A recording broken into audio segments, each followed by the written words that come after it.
Halo Mbak Iren, Mbak Tisa, apa kabar hari ini? Halo, Halo, baik kabar Mbak. baik. Oke, nah kemarin kan sempat viral di balik kejadian di Spotify itu ya Mbak ya? Aduh, Lele kelakuan.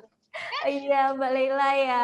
Nah bagaimana sih ceritanya kok bisa ngisi suara iklannya di Spotify? Mulai dari Mbak Iren deh.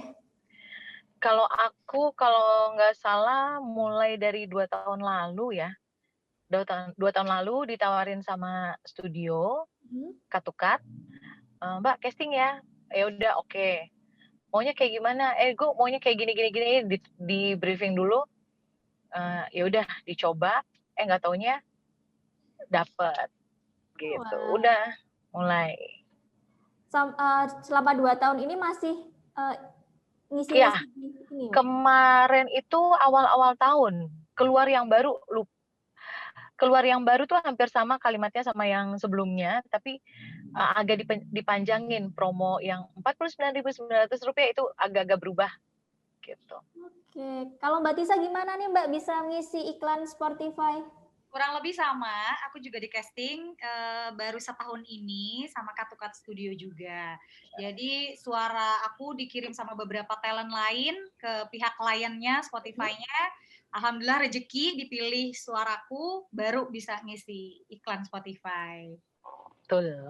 Wah, berarti kalau Mbak Iren sejak 2 tahun yang lalu, kalau Mbak Tisa 1 tahun yang lalu ya, Mbak, ya? Betul. Mhm. Terus Mbak, aku mau tanya, kira-kira butuh berapa lama sih dari waktu kirim sampel kayak casting, kirim sampel suara sampai recording tuh berapa lama kira-kira?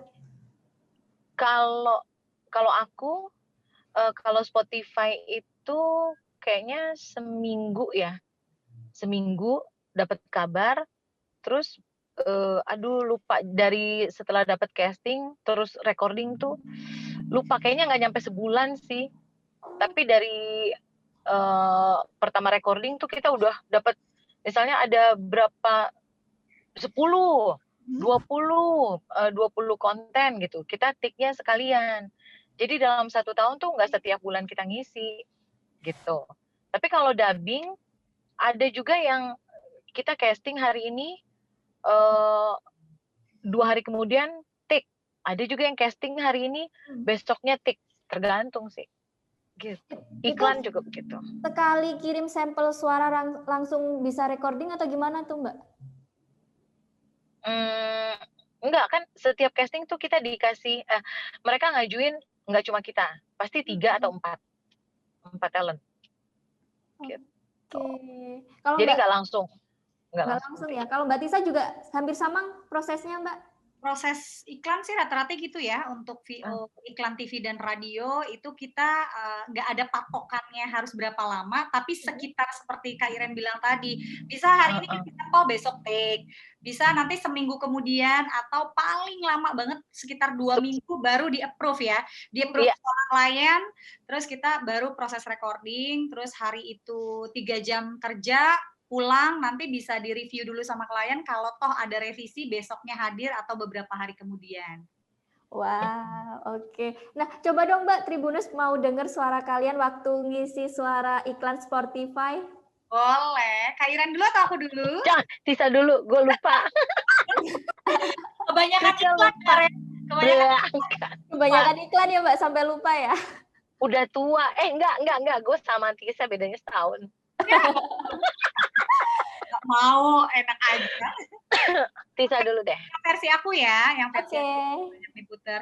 Ini mama sukanya jazz, kalau papa musik jadul, ini adik ciluk. Bah, dalam hal musik selera mereka berbeda-beda, tapi Spotify Premium Family menyatukan mereka. Ketuk gambar untuk mengetahui caranya.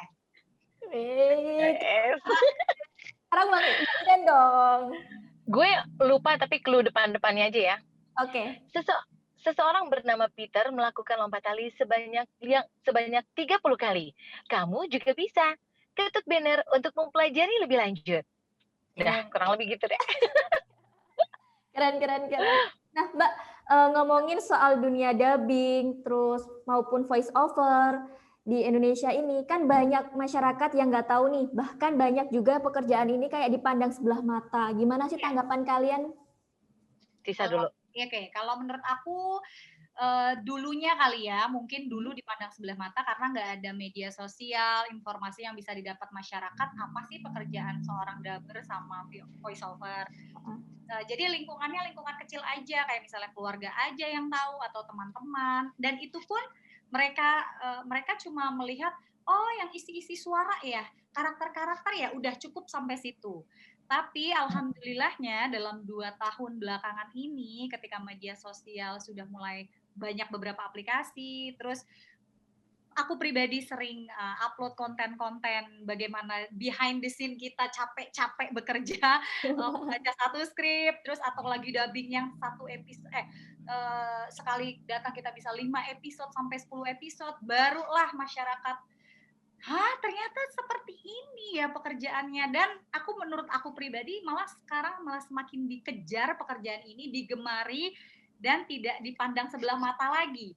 Malah mereka mengakui kelebihan, istilahnya kelebihan dari pekerjaan ini dengan kualitasnya. Oh ternyata kualitasnya harus bagus ya Kak, nggak cuma baca ya Kak.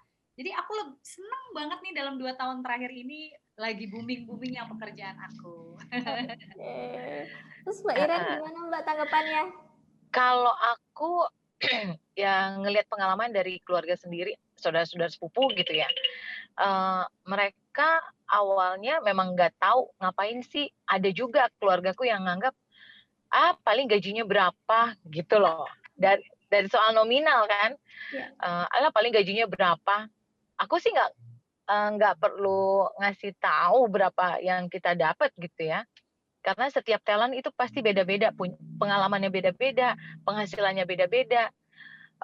Kalau aku lebih ke ya udahlah biarin deh orang nggak tahu pekerjaanku, hanya teman-teman deket yang tahu. Itu sesekali aku kasih tahu, ini loh kerjanya gini-gini. Hah emang gitu ya. Jadi acting nggak pakai fisik, tapi actingnya kita dari suara, dan itu ada susah-susah gampang. Orang bilang gampang tapi susah, orang bilang susah tapi bisa lah dipelajari gitu. Menurutku sih aman aja. Terima kasih sudah nonton. Jangan lupa like, subscribe, dan share ya.